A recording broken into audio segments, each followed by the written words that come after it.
And those are some of the headlines. This is Democracy Now!, democracynow.org, The War and Peace Report. I'm Amy Goodman. We're broadcasting in Denver, Colorado. We're on the road here just miles from the University of Denver, the site of tonight's presidential debate between Mitt Romney and President Obama. It's the first of 3 presidential debates before the November 6th election. Tonight's debate will focus on domestic policy, but one issue that will not be covered is the actual structure of the debate itself. The Obama and Romney campaigns have secretly negotiated a detailed contract that dictates many of the terms of the 2012 presidential debates. This includes who gets to participate, as well as the topics raised during the debates. Now, 18 pro-democracy groups are calling on the Commission on Presidential Debates, a private corporation that runs the debates, to reveal the details of the negotiated agreement. Meanwhile, Libertarian nominee Gary Johnson, the former governor of New Mexico, has filed an antitrust lawsuit for entry to the debates against the Commission on Presidential Debates.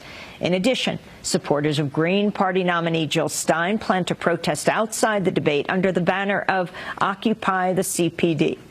While Obama and Romney debate in Denver, Stein and Justice Party candidate Rocky Anderson will appear on Democracy Now!'s Expanding the Debate exclusive tonight.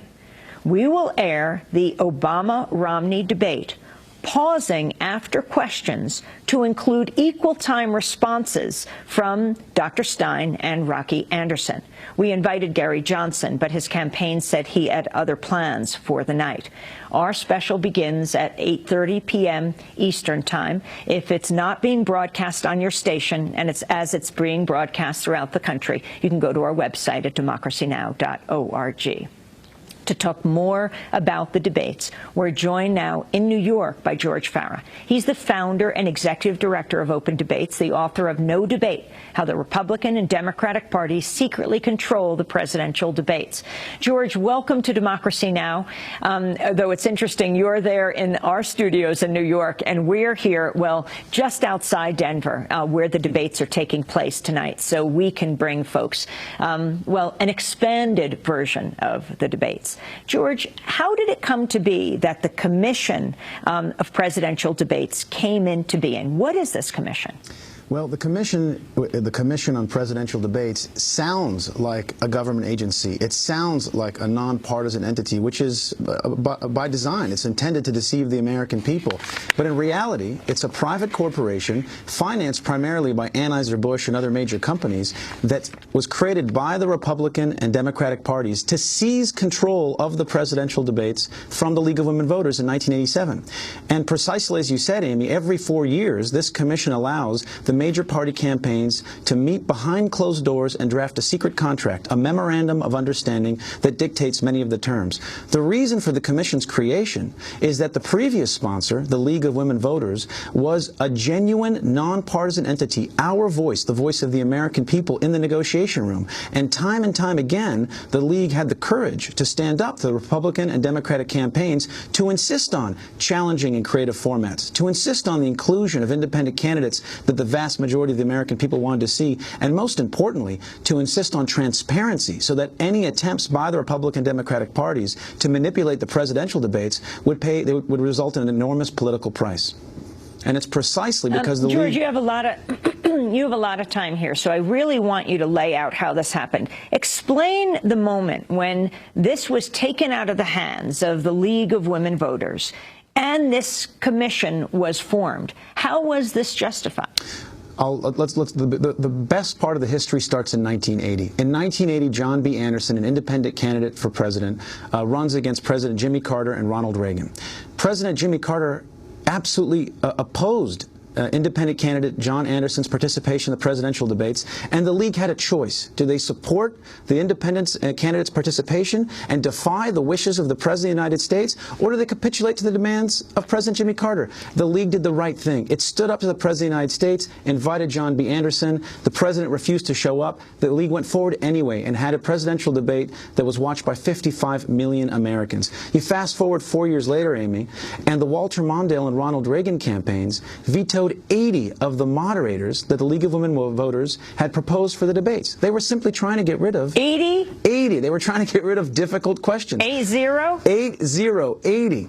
And the League didn't just, you know, say, okay, that's fine, we'll allow you to select a moderator that's going to ask softball questions. The League held a press conference and lambasted the campaigns for trying to get rid of difficult questions. And of course, there was a public outcry. So the League marshaled public support to criticize the campaigns when they attempted to defy our democratic process. And as the result was fantastic. For the next debate, the campaigns were required to accept the League's proposed moderators for fear of an additional public outcry. And you fast forward 4 more years later, and you have the Michael Dukakis and George Bush campaigns, the Republican and Democratic nominees, drafting the first ever 12-page secret debate contract. They gave it to the League of Women Voters and said, please implement this. And the League said, are you kidding me? We're not going to implement a secret contract that dictates the terms of the format. Instead, they released the contract to the public, and they held a press conference accusing the candidates of, quote, perpetrating a fraud on the American people, end quote, and refusing to be, this is another quote, an accessory to the hoodwinking of the American people. Well, Amy, conveniently, just a year earlier, the Republican and Democratic parties had ratified an agreement to, quote, take over the presidential debates. And they created this artifice, this commission. And the commission was waiting in the wings and stepped right in and implemented the very same 12-page contract that the League had so effectively denounced. And ever since, so tell us what, since the League did release it, the League of Women Voters at the time, what was in this 12-page contract, at least then? And the 12-page contract then said very specific provisions that the candidates cannot actually ask each other any questions during the debates, that no third-party candidates will be permitted to participate in those events, that there will be a certain number of audience members will be supporters of the various candidates. Actually, it's quite tame compared to the contracts that we've seen in recent years.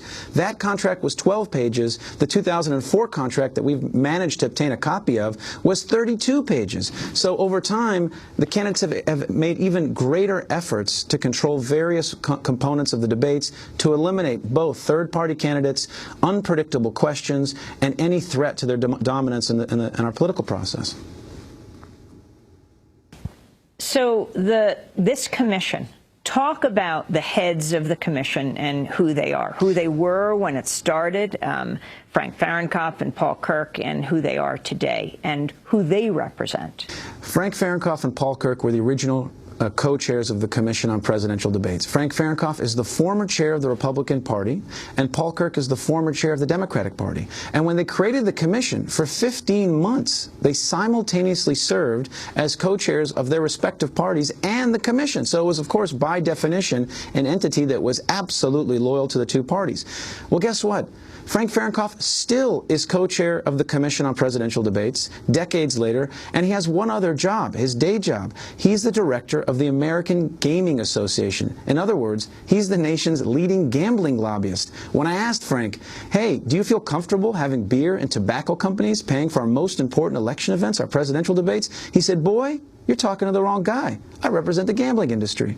The other co-chair of the Commission on Presidential Debates now is Mike McCurry, former press secretary to Bill Clinton, and also a lobbyist. He's lobbied aggressively on behalf of the telecommunications industry. So you have two people in charge of these presidential debates that, number one, are loyal to their parties, their political operatives, and number two, have demonstrated time and time again a willingness to sacrifice the interest of the American people for private, political, and financial interests. These are not exactly people who hesitate to subjugate the willingness and the democratic process to the private interests that benefit from these actual debates. So can you talk about what happened this past week, George Farah? The advertising agency BBH, the YWCA, Phillips North America, terminating their sponsorship of the debates. First of all, what are corporations doing sponsoring these presidential debates, and why have these organizations pulled out? Well, the Commission on Presidential Debates gets the vast majority of its money from major businesses that support it. Anheuser-Busch is by far and away the biggest contributor to the Commission. So, by and large, our presidential debates are brought to you by Bud Light. And if you actually go to some of these debate sites, I don't know how it is this year, but in the past, there have been Anheuser-Busch tents where scantily clad women are passing out pamphlets denouncing beer taxes. The CEOs of these companies get access to the debates. They sit in the audience. They're invited to receptions to meet with campaign staff. They get a wonderful benefit because they're able to simultaneously demonstrate their support for both major parties, hit two birds with one stone, and get a tax deduction to boot. Back when the League of Women Voters used to sponsor these events, they struggled, Amy, to raise $5,000 contributions from companies. It was very difficult. But because they're now perceived as a sort of soft money donation, this is yet another avenue for businesses with regulatory interest before Congress to influence our political process.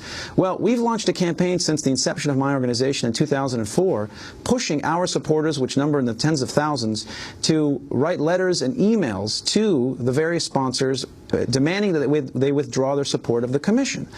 This year, with the support of other organizations, one called Help the Commission, an infusion of enthusiasm from third parties, including the Libertarian Party and the Green Party, for the first time ever, we actually have succeeded in achieving some tangible goals. Not just one sponsor, but 3 of the 10 sponsors have withdrawn support.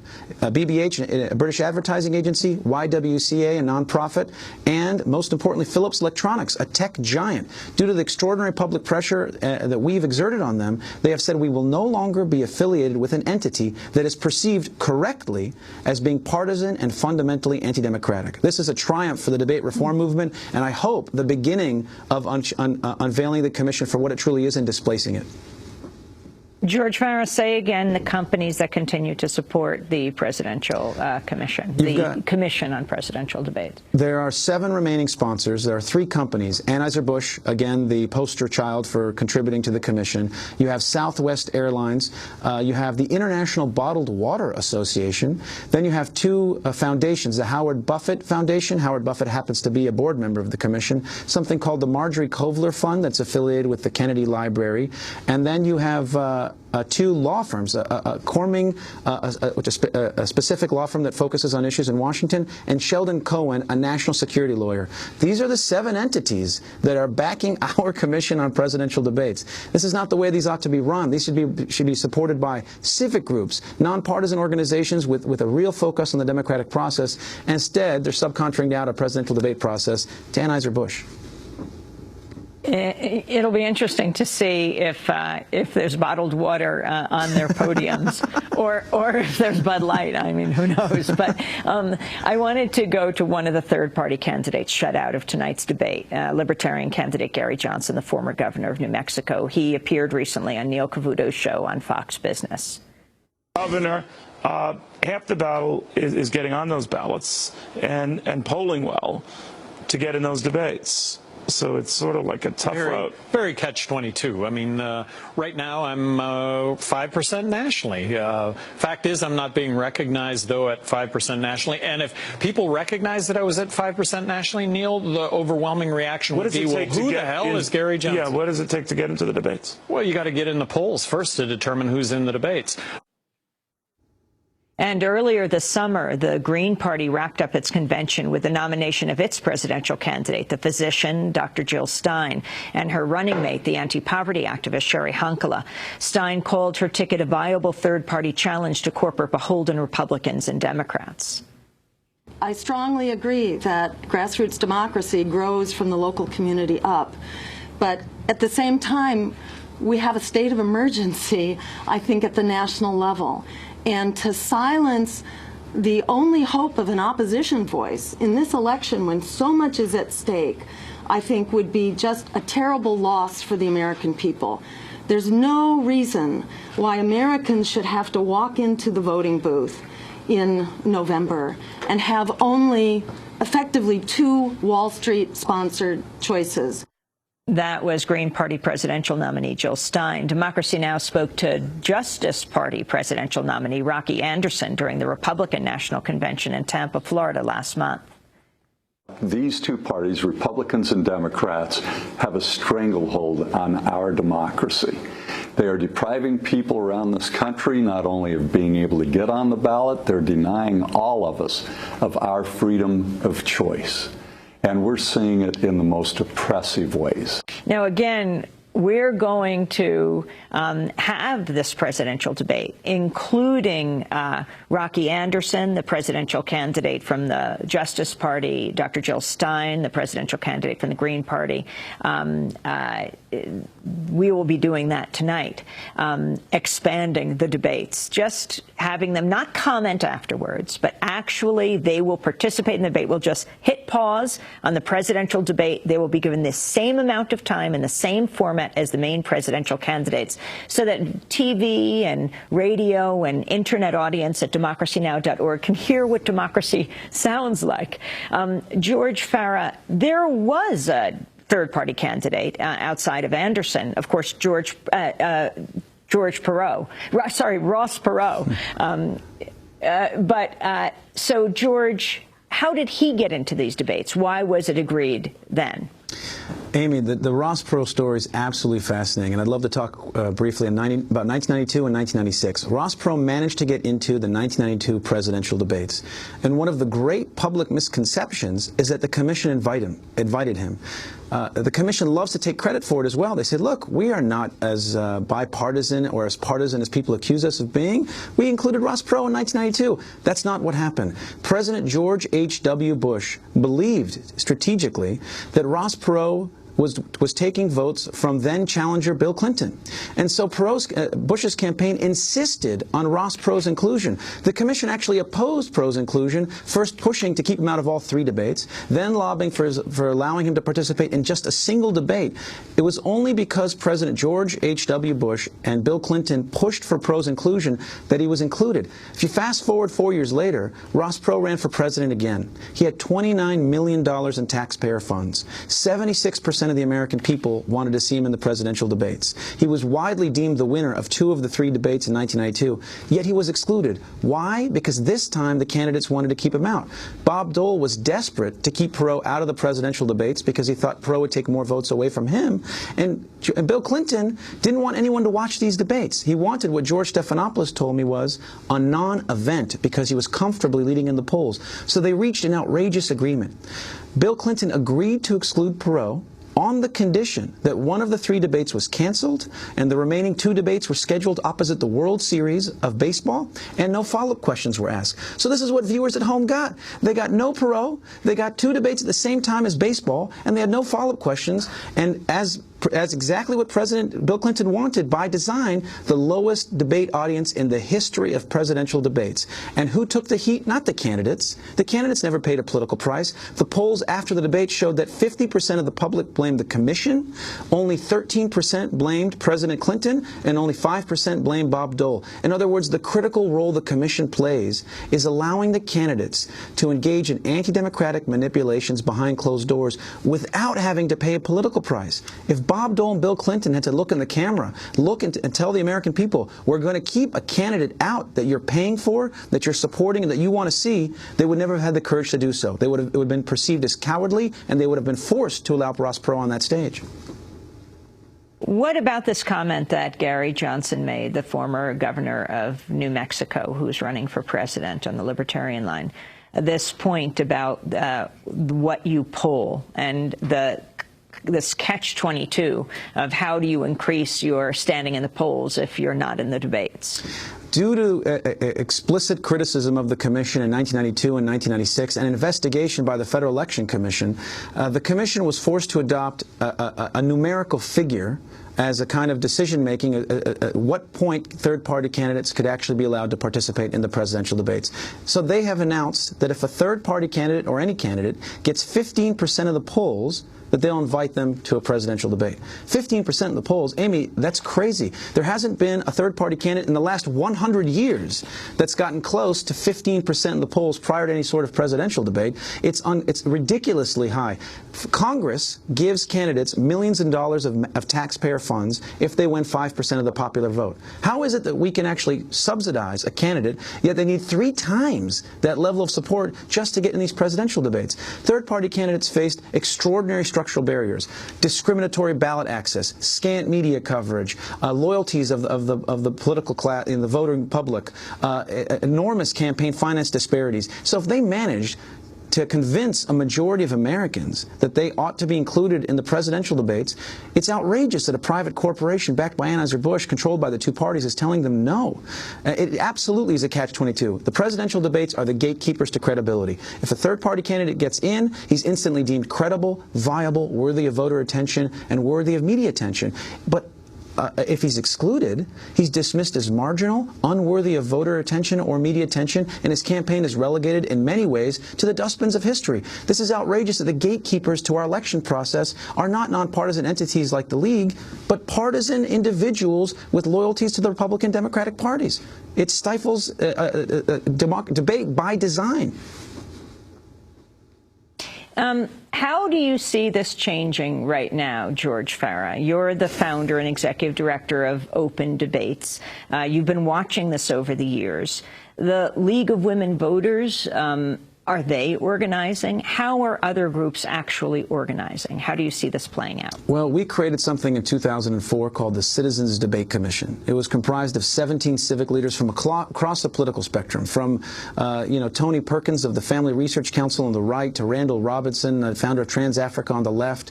It was backed by 60 civic groups on its advisory board, 23 newspapers around the country, from the LA Times to the Seattle Times, editorialized in support of the Citizens Debate Commission, and its specific purpose was clear. We were going to break the monopoly that the commission exerts over our presidential debate process. Unfortunately, Amy, we failed, for the simple reason that there wasn't sufficient public pressure. But this is not reason to throw up your arms in defeat and say, oh my gosh, we can't break this. That was just planting the seeds. This was the beginning of a broad-based movement. The only way to truly break the monopoly of the Commission on Presidential Debates is to create a viable alternative that has so much grassroots support that it becomes politically costly for the major party nominees to avoid those debates. Once upon a time, the major party candidates could avoid debates altogether. There weren't presidential debates in 1964, 68, and 72 because it wasn't expected. Now, any major party candidate seen avoiding the debates looks cowardly. It's impossible. They must debate, whether they like it or not. We just want to take that expectation the public has and elevate it so that not only will a candidate pay a price if they avoid debates, but they'll pay a political price if they avoid real debates that they aren't controlling. So this is a matter of evolving and pushing the public expectation. And step by step, I think we're going to succeed. It's just a matter of time. The fact that 3 of the 10 sponsors this election cycle withdrew their support is testimony to the fact that it is now becoming expensive to being too politically associated with the commission. If we can broaden that attack to not just include corporations, but actually the individual candidates, we're going to start to see some headway. We're going to start to break the commission's monopoly. George Farah, I want to thank you for being with us, founder and executive director of Open Debates, also author of No Debate, How the Republican and Democratic Parties Secretly Control the Presidential Debates. He'll be joining us tonight. We'll be starting a half hour before the actual presidential debate at 8:30 Eastern Standard Time. Vincent Harding will also be with us, close ally of Dr. Martin Luther King. He's based here in Denver, helped to write the speech that Dr. King gave at Riverside Church in New York, why he opposed the war in Vietnam a year to the day before Dr. King was assassinated. And then we start the debate exactly at 9 Eastern Time, just as the debate begins here in Denver. We will broadcast the debate. It is moderated by Jim Lehrer of the PBS NewsHour. He'll put the questions to the major party candidates, Mitt Romney and President Barack Obama. And then we'll hit pause. We'll expand the debate. The candidates will be here with us in the studio, also in Denver, Dr. Jill Stein and Rocky Anderson, both presidential candidates, third parties. Gary Johnson was invited, but he won't be in the city. And we will expand the debate just as if they were standing right there at the University of Denver. This is Democracy Now!, democracynow.org, The War and Peace Report. Check democracynow.org. Back in a minute.